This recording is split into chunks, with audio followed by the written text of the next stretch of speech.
Hello, and welcome to episode 12 of the Pos-cast with Rabbi Shmuel Posner. I'm Seth Hellman. He's the rabbi, and a huge, forgot talking to a New Yorker here, huge Mazel Tov is in order for the Posner family on the engagement of their son. Abraham Yitzchak. How does it feel? It's amazing. I actually, I knew something was going on. I was in New York on Sunday in Bryant Park.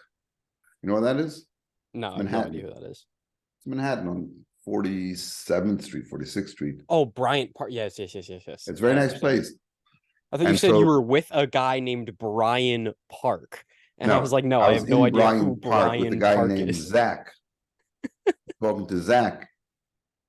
And my phone rings. It's Avram Yitzchak.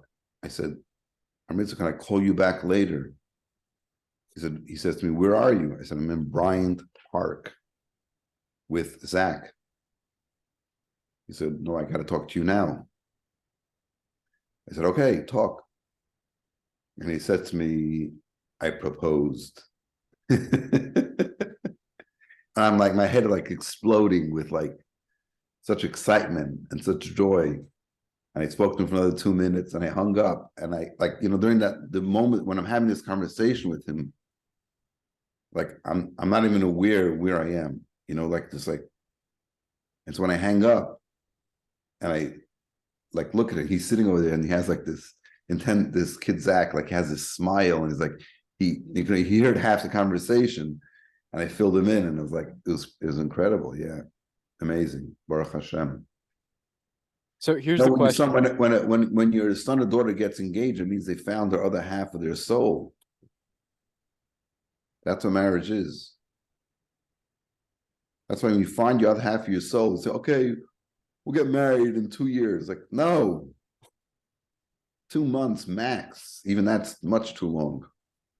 So here, we'll have this conversation. What in the opinion of Rabbi Posner, what is the appropriate time to be dating? And then, of course, you've just said that you shouldn't wait any more than 2 months once you're engaged to get married. Right. So dating is a little tricky because it depends, what your background is. So if you come from a Lubavitch family, right? So you don't have to go out and find out like, are you going to keep Shabbat? Like, you pretty much have that down. Besides all the research you can do, because you can talk to friends of the family and friends of the person you're dating. So you get a lot of background before you even meet them. So dating, a comfortable time for dating under those circumstances would be 3 to 4 weeks. That's short. For people who don't come from that life, that's like such a Right, but you think foreign about it. concept. No, if you think about it, let's say you meet, you know who the family is, and you know a lot about them. You know where they went to school, what they did during their summers. You got to do all that before you meet them. So now when you meet them, you're just getting to know the person themselves. All the side stuff is done with already. The general things, right? And so you figure, I mean, I don't want to make it sound too technical, but if you date, let's say twice a week, you meet them 6 times, 8 times. How long, that was back in my day, back in the last century. Maybe now it's a little bit longer. A month, 2 months.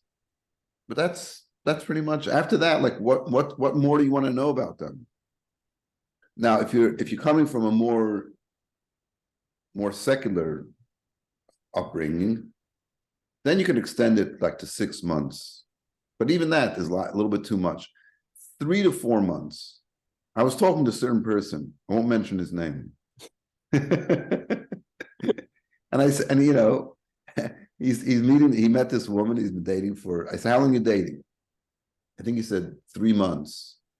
I said, what are you waiting for? What don't you know? What are you going to find out in the next 3 months or next month? Well, you're not going to find anything new. Because dating is not, people think dating is like hanging out. It's not hanging out. It's like an intense interview. We're not sitting across the table just interviewing. You may be doing stuff. The worst thing to do on a date is like sit in a movie. So you're sitting next to the girl and you're both looking at a screen. Like, duh. No, you should sit across the table so you can talk to each other and discuss things about life. What's important? What do you want to do? How many children you would hope to have? Where are they going to go to school? Well, I mean, that's the big difference in emphasis, right? Like if you're a Lubavitcher and you're dating, you're not dating for the sake of dating. You're dating for the sake of getting married and having a family and moving Right, on with your life. Whereas right. in the secular dating scene, it's very much, and this isn't a blanket thing, but there are a lot of people who are just dating for the sake of dating, and there's no No, real. that's dumb. Yeah, It's I dumb. happen to agree with you, but It's dumb it's and you agree with me. That's good. It's yeah. dumb and it's dangerous because it messes you up. Right. Yeah, Inter, I mean, personal relations with somebody else affects you. And if it's very close and very intimate, then forget about it. What are you doing? What are you playing around like that? It's crazy. yeah, And it's it's distracting. You see the kids in college that have boyfriends and girlfriends. It's just a way, it wastes their time, wastes their energy. well, it's always good to have someone that you have that like strong personal connection with when you're in college, I Right. would say. A But guy should have it's strong connections with other guys and girls with other girls. There's no well, emotion involved. You're not that type of, you know, the difference between, let's say, the love between a brother and a sister, right? Everybody loves their brother or their sister. And then there's a relationship between a man and a husband and a wife, a man and a woman, and that kind of relationship. It's a different relationship. The way it's explained in Chassidus from the Rebbe, actually, the difference is that the love between a brother and a sister is love like water. The love between a husband and wife is like fire, right? Love between a brother and sister is like, it's a calm love. It's like, it's calm. I love her. We have the same parents. We come from the same place. There's a connection there. But there's nothing exciting about, like, there's no ups and downs. Yeah. We talk about a husband and wife. It's a dynamic relationship. There's so much, it's so much deeper. You invest, but it's deeper in a different way. You're challenging each other, you're growing with each other. So it's like fire. It has much more revealed passion. So and that's a man and a woman that aren't married that works there. So to have that friendship type thing is like ridiculous. It doesn't work. It just I mean, I've seen this 1,000 times. Like what are you wasting your time? You're in college.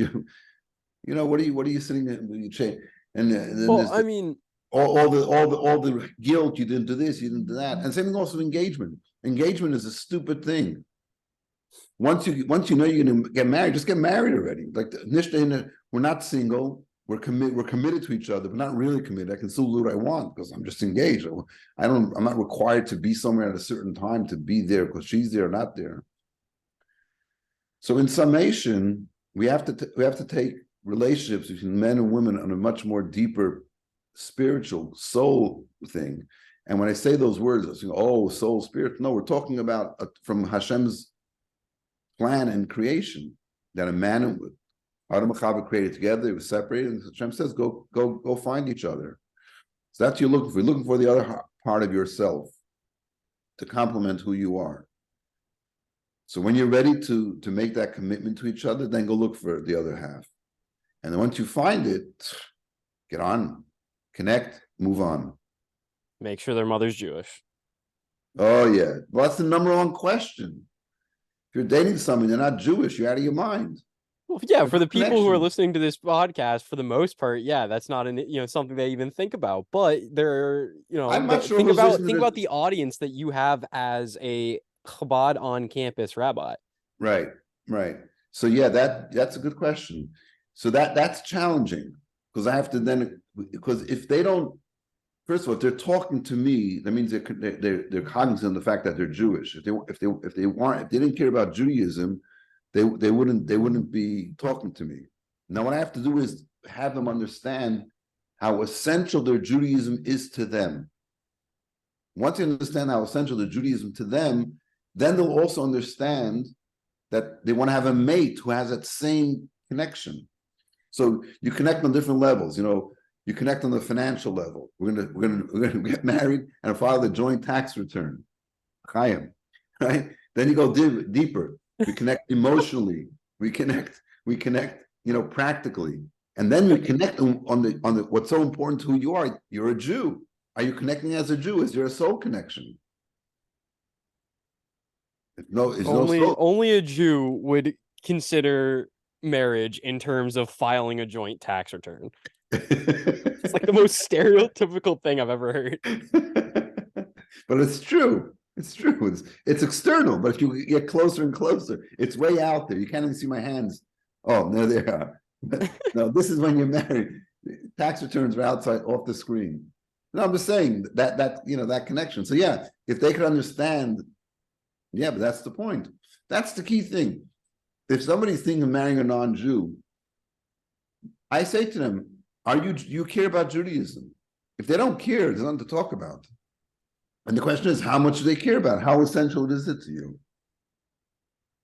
And the other thing too is like, I mean, even from my own personal experience, is like, I don't, if they're not coming from the Orthodox background, it might not be something that's in the forefront of their mind when they start dating. And then all of a sudden they get into a certain point and they kind of have that realization of, oh, wait, I want my, like, especially for guys, right? Like it's less of an issue for a girl, even though you should still just marry a Jew anyway. But for me, it was, oh, wait, I want my kids to be Jewish. right. Okay, so I need to be dating a Jewish girl. And then that was just, from there on, it was just a very clear that was the direction to go. It took a couple of months to kind of have that realization, but Right. it was. But wouldn't it be true though, in your case, that when you started becoming more involved in living Jewishly, like Shabbos, kosher, tefillin, whatever degree you're doing, that's not the point right now. Then you realize not only is it that my children should be Jewish, but they should also live Jewishly. And that's why, and to your point of saying that a girl should also marry a Jewish guy, even though she'll have Jewish children, and you said it very quickly because you were making your point, you want the kids to be Jewish, I understand that. But then you think the next thing, do you want your kids to grow up Jewishly? Like you have a Shabbos table, and like technically, if the father's not Jewish, he's not making Kiddush. He probably never heard of it. Even if he knows about it, like it's just weird. And when your son's going to have a bar mitzvah, Ms. Jew, Mrs. Jew, who's going to stand at the bima with your son? His non-Jewish father? So you're right. But that is so. The first thing is, are my kids going to be Jewish? But the point over here is that in college, kids that are dating are not thinking about their kids. They're thinking about themselves. I don't know if we mentioned this in earlier Pos-casts, but this is what we talked about at the Begishim. Was it this year or last year? We talked about not having Jewish friends in college. The importance. I don't remember that last year, so it had to have been this one. So listen, this year, you have to have Jewish friends in college. You're going to marry, you're going to get close to somebody, and you're going to eventually marry them. I don't know what the statistic is of how many people marry people they meet in college, but it's got to be significant because it makes sense. The years between 18 and 22, you're going to meet somebody, and you're pretty mature at that point. You're getting more and more mature as time goes on. So it's important. So who are you going to date? Someone you know. Who do you know? Who are you friendly with? I take the word friendly and put the word friends. You should be friendly with everybody. But to be friends with, you should be friends with Jews because you share their values. And eventually you'll find your mate that way. But that's the important. That's the challenge, that Jews should realize that their Jewish identity is essential to who they are. And this brings us to the next subject, which is sunglasses. So it's a good segue. We're going to talk about sunglasses and then umbrellas. This is fascinating. This is fascinating stuff. Now, the sunglasses thing, actually on Chabad.org, they had an article about it written by my nephew who works for Chabad.org. Why Hasidim don't wear sunglasses? You don't wear sunglasses?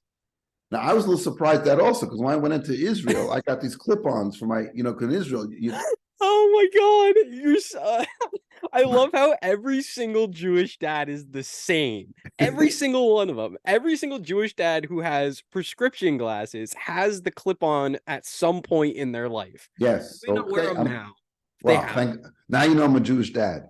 Anyway, and I only use it in Israel. I don't use it in any other place because when you in Israel, you're walking outside, you have sunglasses. It's difficult. Anyway, so and then in the article, they mention a sikh of the Rebbe. They actually have a clip of it, but I just looked it up in the transcript. The Rebbe talks about, now he doesn't talk about sunglasses, but he does talk about sunglasses. He's talking about a different subject and brings it. I'll explain to you. The Rebbe's talking there about realizing what the truth of the world is. The truth of the world is Hashem. But the world is the world. He gives he gives a lengthy talk, but he gives an example of having a bright light or a precious stone that has like a radiance to it. So you cover it. If it's too bright, you cover it again, you cover it again. As many covers as there are, you know the light is there. That's point number one. Point number two is you sometimes cover the light so you should be able to benefit from it. And then he talks about the sun, right? The sun is so important to us, like photosynthesis. I learned about this in 7th grade.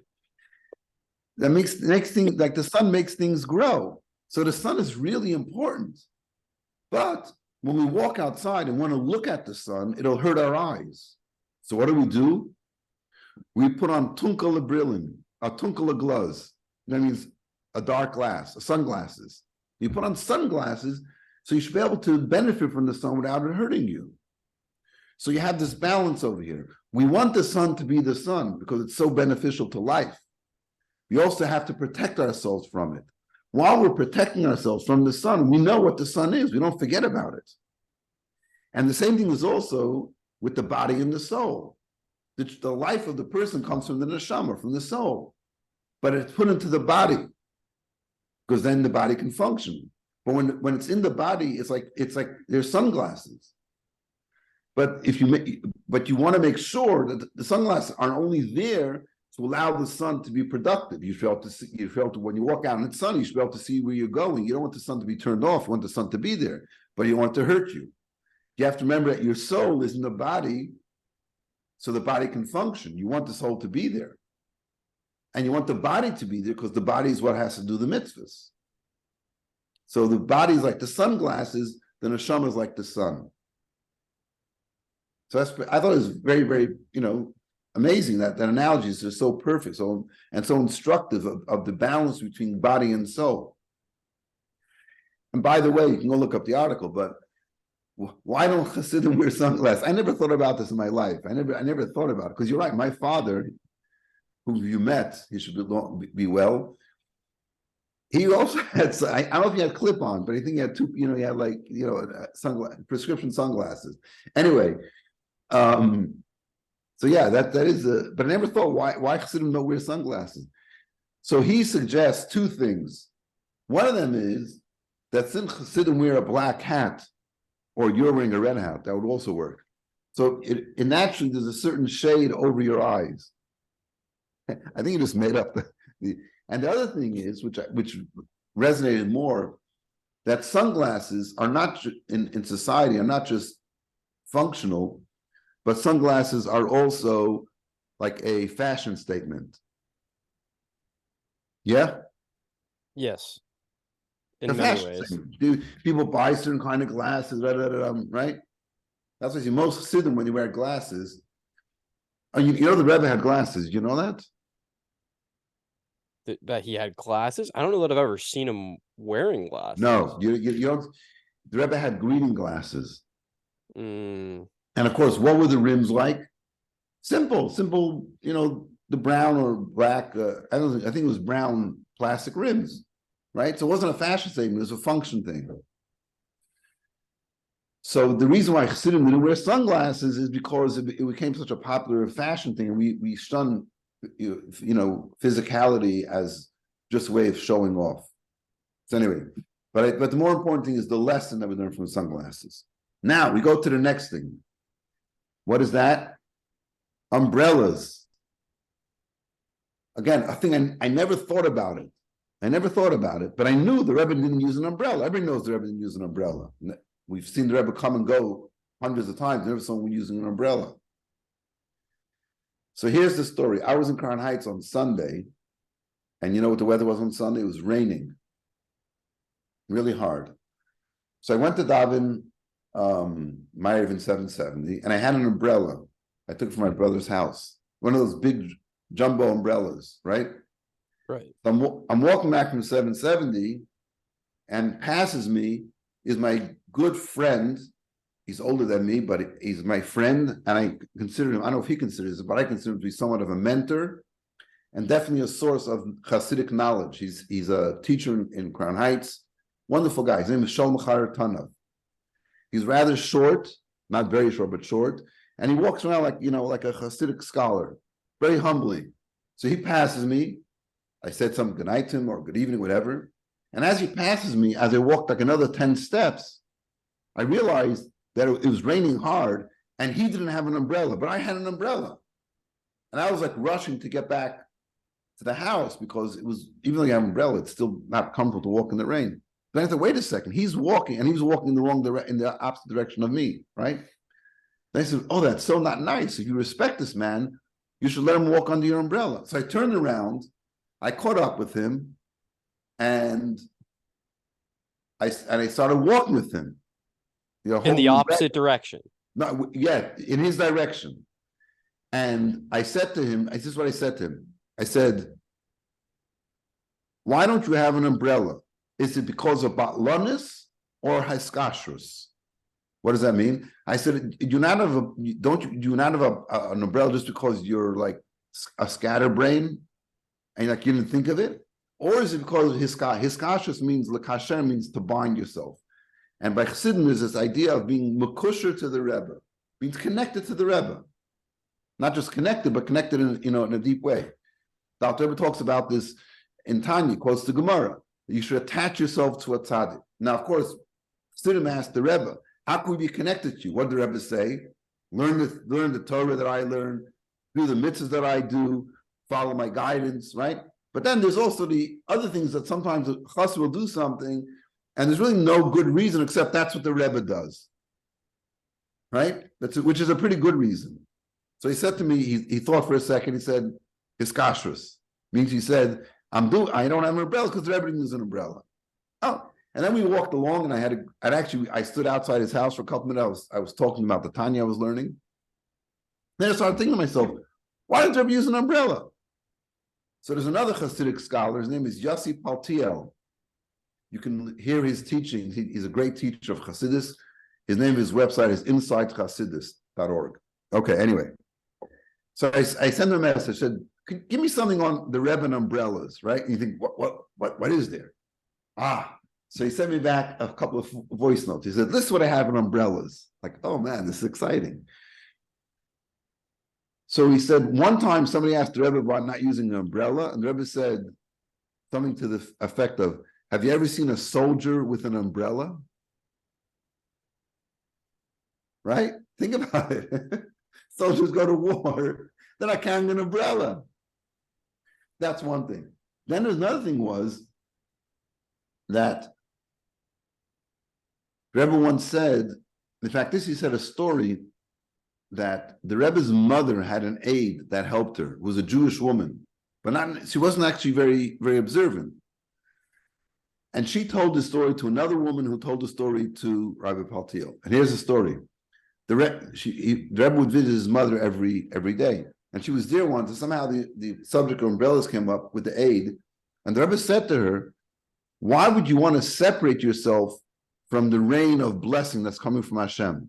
The Hebrew expression is gishmei bracha, right? And rain is just like the sun. The rain is valuable. We need rain. Obviously, God forbid, we don't want to have floods. But rain is so important. Things grow from rain. Why would you separate yourself from the rain that Hashem is giving you? And she told this other woman that since that day, she never used an umbrella again. So you have two ideas. One idea is the idea of a soldier. Second idea is that in a way you're creating a cover upon yourself which separates you from the rain, separates you from the blessing that Hashem gives to you. So I found that very insightful. You know, there's a couple of points here. The one point is like doing something because the Rebbe does it.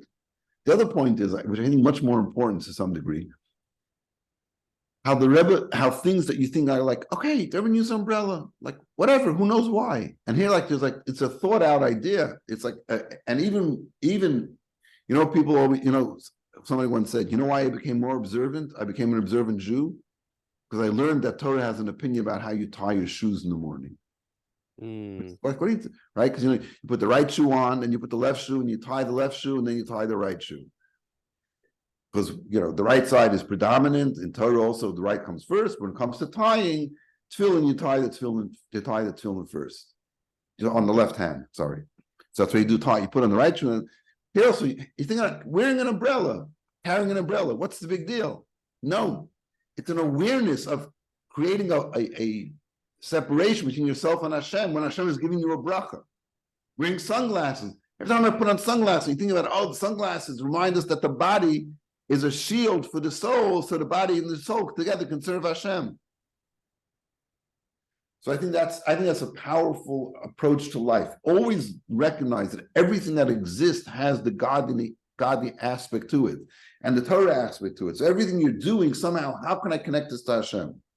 And now you know, every time you put on sunglasses, you'll know what to be thinking about. Which I think brings us to the last thing, which is, of course, you'll be thinking about the Rebbe. So was there an extra Rebbe story that we had? Oh, I mean, I told you already sunglasses, and I told you an umbrella. I'm not sure about a Rebbe story, but a Rebbe instruction, which is also, because this is important. This is really important. During the 3 weeks now, in this Shabbos, we bless in the new month of Menachem Av.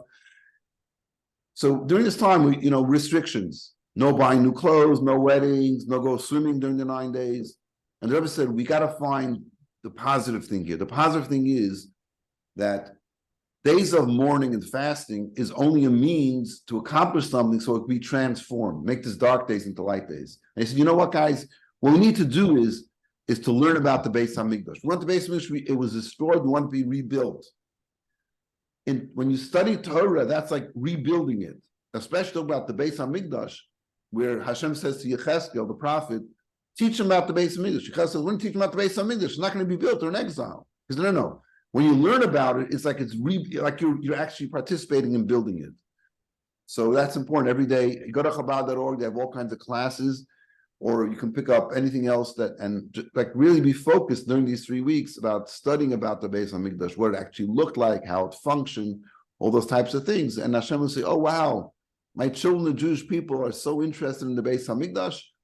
He'll bring the third Beis HaMikdash with the coming of Mashiach Tzidkenu. Amen. Perfect. And that is how we'll end it.